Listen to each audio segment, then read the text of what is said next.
So, Anthony, one of the things that I've realized during these conversations is it needs to permeate through the organization, Right. and it has to happen at every level. I'll give you one example which just stuck out to me because this is not something that I was ever um, reminded of, but now come to think of it, it's obvious, right? Which is when you, let's say, as a manager, you have a diverse team, and as a result of that, in order for everyone's voice to be heard, you have to have the ability to deal with some friction, deal with different voices, and even like some people who may not be very vocal in the meeting, to go after them after the meeting saying, hey, I know you're probably not comfortable talking in the meeting, but what are your thoughts, right? So the question is what this individual was saying.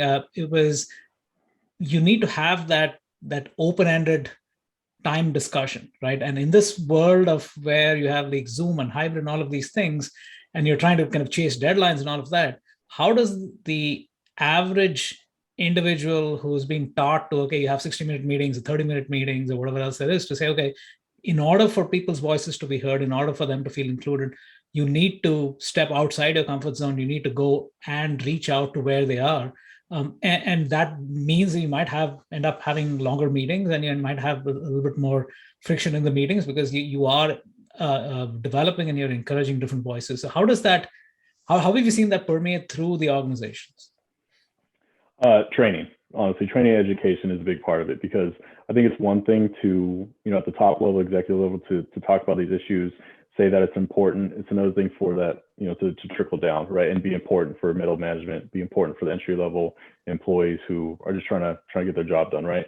And so speaking for MassMutual, what we do is we have education programs through Degreed is what we call it. And so we have what we call pathways, where they're education learnings, curriculums on things like systemic racism, anti-racism, particular biases, right?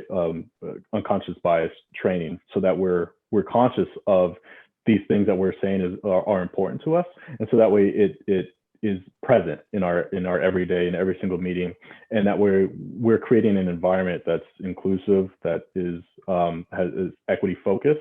So that way when we're talking about this, it's not just lip service. We want to make sure that we're retaining the people, a diverse workforce, right? Because it's important to us, right? And we don't want to just say that we're going to do it. We want to have that action behind us, and requiring those trainings as part of, commitments for performance, applying, diversity goals as part of our performance and bonus structure too, right? Like some of the driving force behind it, and it eventually become commonplace. Certainly have, people, and I'm sure this is at every company, that don't want to get on board, that they don't agree, and it's not important to them. That's more than fine. They're entitled to their opinion. That's what we stand for at MassMutual. The values that you look at some of the other signatories who have signed on to this fellowship, they're committing to this fellowship, not just in terms of the employees that they've contributed for this fellowship, but by adding their name to this fellowship, right? You go out on our website, you see all the list of CEOs who have pledged and committed to this. It's more than just putting your name down. It's the action that goes behind it. And a lot of it is education-based.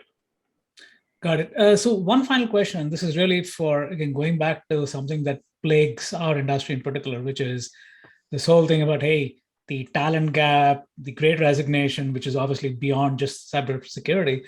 But then you have this huge population of people, and I do these things every Friday with the up and comers, right? And literally I look at them, and so many of them, right? I wouldn't use the word desperate, but they're so eager and so motivated to come in. And here you are talking to the CISO, it's like, hey, I have so many racks open, right? I'm unable to find. So again, going back to this diversity of thinking, of saying, hey, whether it's certifications, whether it's going to these Ivy League colleges, whether it's requiring a 4-year college degree, how have you seen that mindset shift to say, okay, maybe the way we've been hiring, or maybe the way we've been identifying prospects in the past is all broken, and we need to think differently. So how have you seen that change successfully be implemented? Yeah, that's a great question. And a big starting point is the way job requisitions are written, right? Like you pointed out, especially in cybersecurity, like I said at the top, it's such a diverse and unique landscape and industry to be in. You don't need a 4-year college degree. You don't need a graduate degree. You don't need some certifications, right? You need the experience. You need to be curious, right, about what you're doing, about what's happening today, what happened yesterday, and kind of predict and think about what's going to happen tomorrow. Those type of thinkers are what we need in cybersecurity. And so even at Mass Mutual, we're doing it, right? Well, we're not saying, hey, bachelor's degree required, master's degree required. We very rarely even put it on preferred when we talk about our cybersecurity positions. We talk about the desired skills, the required skills in terms of thinking and in terms of, what motivates people. And a big thing that I always say, and then we say at ECS, is we can teach anybody anything when it comes to technical information and cybersecurity, as long as they want to learn. That's the number one requirement. If they want to learn and they're going to put forward the effort to learn, we'll do the job to teach them and make sure that they have the resources in order to find success. If somebody, is motivated by other things, it may not work out so well. But that's number one, where it's identifying how we can draft the job requisitions so that we're attracting the right talent that we want.